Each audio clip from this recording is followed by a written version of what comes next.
Hi everybody, so I'm talking to Alex Chisnall all about podcasts. Now he's a very, very successful podcaster. He's got his own podcast program, and so he's a podcast host, and he's also got a podcast agency, which we'll talk about in a little while. His podcast is Screw It, Just Do It, and if I get this right, he's been the #1 podcast in 2 categories across business and technology. Alex, thank you so much for joining us. Thank you, no problem at all. So tell us about, you're obviously a podcast host. Before we get into what it's all about, what made you become a podcast host? Literally one of those serendipity moments, I suppose. I listened to a podcast myself called How I Built This by NPR, and it just really resonated with me. It was a story of people's journeys from starting out through to exit, for multiple millions or billions, and all of the ups and downs along the way, the successes and the failures. And I just really bought into that and thought that I could do it myself, but do it in a slightly different way. At the time I was working with Virgin Startup, helping entrepreneurs start and scale their businesses. And I thought, whilst the stories of that particular podcast were really good, I didn't think everybody could really relate to them so much, because every story was about a billionaire, exiting their business. And for those who are starting out, that's something we can all aspire to. But some of these people have exited so many years previously that some of the advice they're giving is maybe not so relevant as to those who are actually in the trenches doing it day in, day out at the moment. So I just thought if I could come up with a slightly different theme, then that could be successful. So we came up with the idea for Screw It, Just Do It, where we do interview, successful entrepreneurs at different stages of their journey.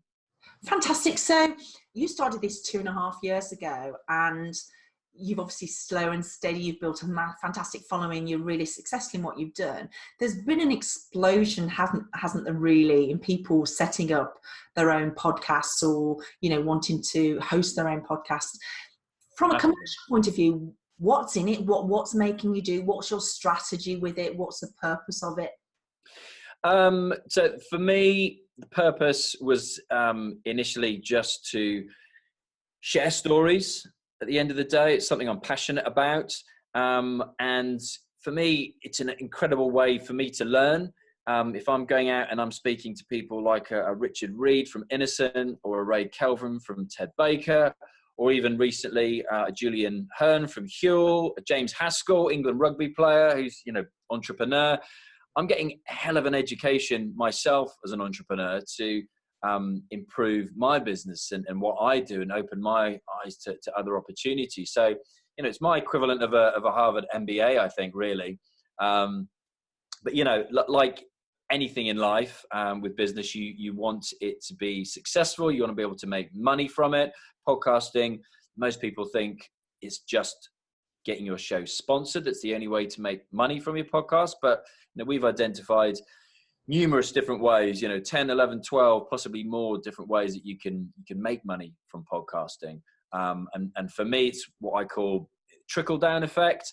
So I'm not actively looking for people to sponsor the show, but the kind of trickle down reciprocal benefits that I've got from being on this show, I probably, couldn't put a price on it. The opportunities that I've had, from speaking engagements to hosting different events, being flown to different countries to speak, people that I've met, really, really high level people that I would never remotely have had access to before. So for me, it's, kind of reflecting back on that, I think it's, the network that I've built off the back of it and the education that I received from it.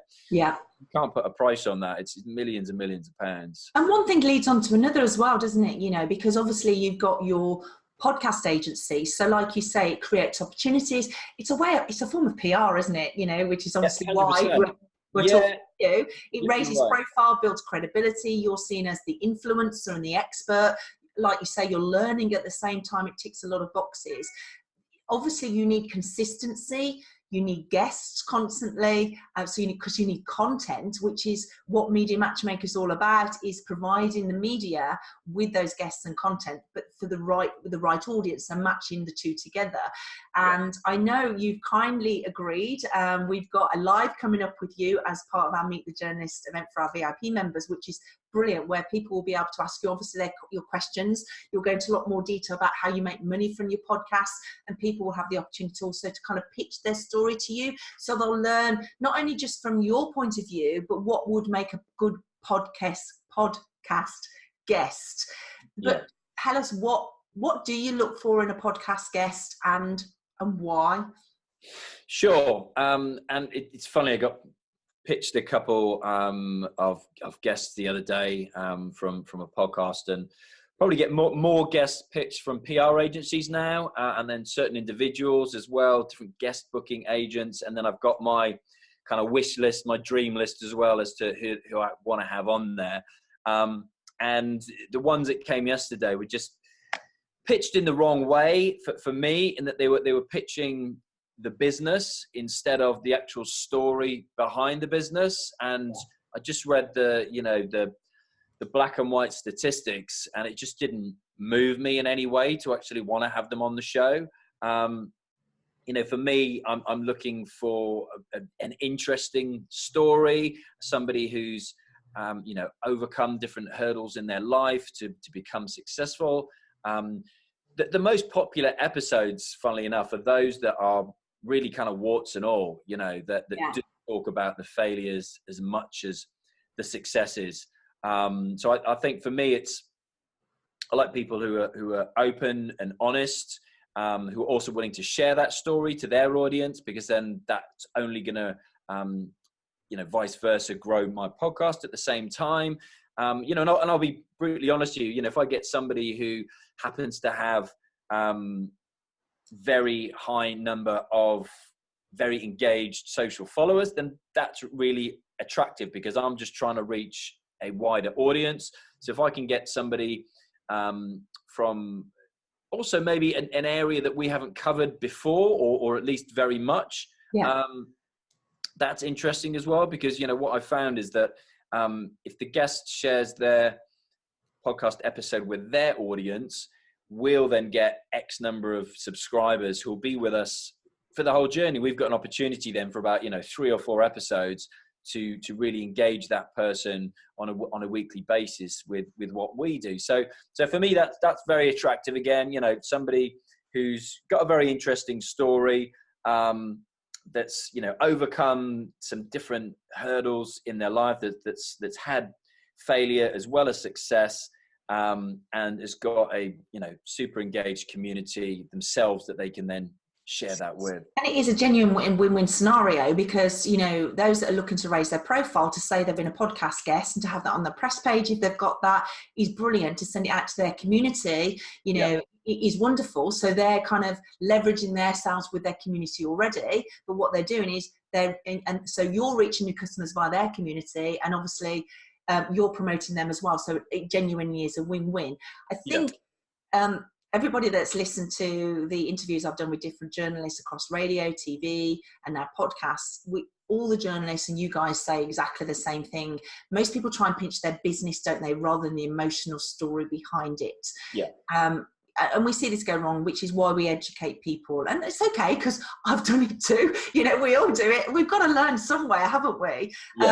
So, in terms of, would you kind of take the time to read someone that had just pitched, or do you just dismiss it? Because I've had journalists that would just, they can see it straight away whether to read it or not, because they're busy people. And I know you get inundated as well with stories. So what's the best way to grab you? Is it in the subject box? Is it in the headline? So they just summarize the story, but from the emotional connection and journey they've gone on?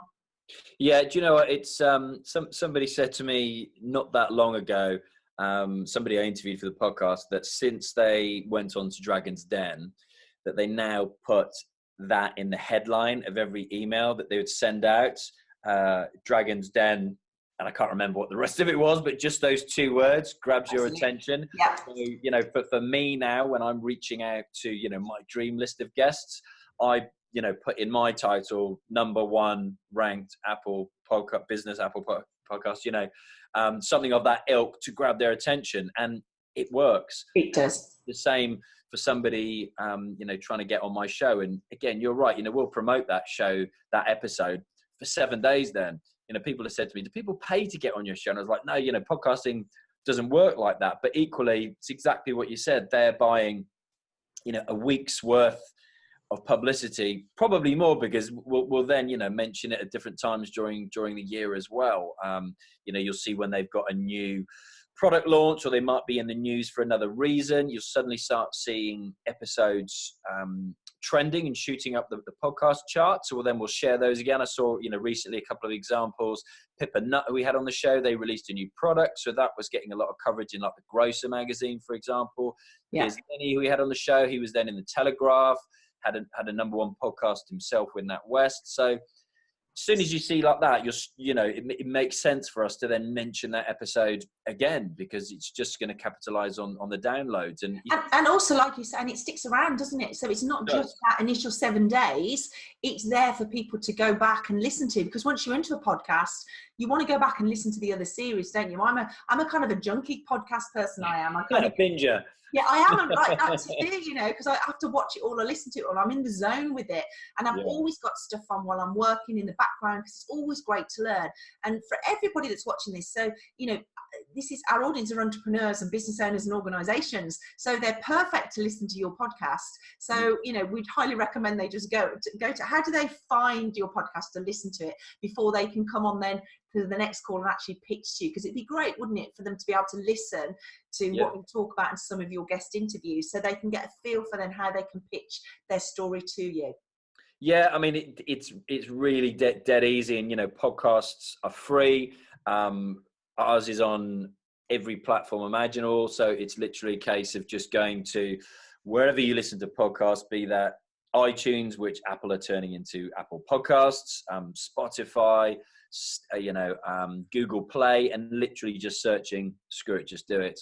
Fantastic. So before we go, and I know obviously we've got the live coming up, which is really exciting, and everybody will be able to pitch to you. So don't worry, we'll have the web form, so we'll be able to pitch your stories ongoing to Alex. So if you're not watching this live, you'll be able to still have that access to and to put your story forward.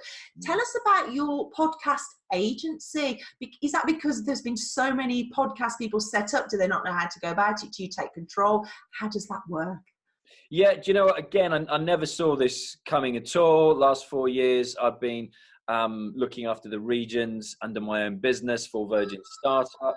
So, helping entrepreneurs, mentoring, and started running some workshops for people wanting to start a podcast. Where's that? Yeah, sorry. I should have unplugged my phone. Okay, I thought that was. I've got a newsroom next to me for the Bournemouth Echo, funnily enough, so I thought it was them. It's gone now. Sorry about that, guys. That's all right. So, so basically, I started hosting some workshops locally in Bournemouth for podcasting, just off the back of people asking me about it. We've been running branding workshops, funding workshops, and I thought I'll try a podcasting one because people kept asking me, and really popular. Everyone was going away going, yeah, I'm going to start my own podcast. Uber excited about it, and then nothing. And I went back to those people and said, what is the challenge and where is the pain? Why aren't you launching your own podcast? You had all these great ideas. And again, it's time. Biggest thing was people simply going, taking all that information on the day, going away, life taking over. And then when they'd gone back to look at it, it was that feeling of overwhelm again. It just looks like so much to do. Yeah. Uploading your podcast to Apple, filling all the different categories, filling out all the settings, then having to go and choose your guests, then going to interview your guests, then what platform do you choose? Is it Skype? Do I go and do it in person? All those kind of things. Just said, okay, what if I could do it for you then? Yeah. Literally as simple as that. And putting a couple of options together to help different people, either from the solopreneur to the big brand, now, working with some significant brands in the country. The sweet spot for me is those people who've already been on my show or another podcast. You don't need to educate them about the benefits of podcasting. They get it. Yeah. They've seen the benefits from being on a show and then that being promoted. So a lot of those kind of challenger brands that we're doing podcasts for at the moment, the likes of Jimmy's Iced Coffee, Pip and Nut, Ugly Drinks, those kind of guys. And just making it easy for them. You know, if we can do that for them, then it just becomes part of their marketing then. You know, if they're not reaching their target market through audio, then they're missing a beat because somebody else clearly is, because, you know, 18 to 35-year-olds are the most popular age for people who are listening to podcasts, and everybody wants a share of that crowd through their marketing. So I'm just saying to them, at the end of the day, you know, if you are not on audio, if you do not have your own podcast, I think it will get to the stage where, you know, everyone has their own podcast, just like everybody was told to have a website, they were told to have a blog, an app, YouTube channel. It will be the same with podcasts. And as you mentioned earlier, you know, in the UK alone, podcasts have doubled in the last couple of years. We're still behind America. In America, it's like 25% of the population. Here, it's 10%, but it's, you know, increasing by the day. It is, and I think it's, you know, that's why people are part of Media Matchmaker as well, because not only are you giving content, you're getting content back. So we swap content within our community. So people put a shout out to say, you know, we're looking for anyone that's, you know, got health related stories, because that's the hardest thing, isn't it? Finding the guests. Sometimes I've been interviewed I've been on a lot of podcasts over the last 2-3 years, and you know, often they'll say to me, do you know of any great, obviously you want the right type of guests that match your audience, but people are always saying, if you know some great people, connect with us, which is, you know, what it's all about, isn't it? It's making sure you constantly engage and have something exciting for your audience.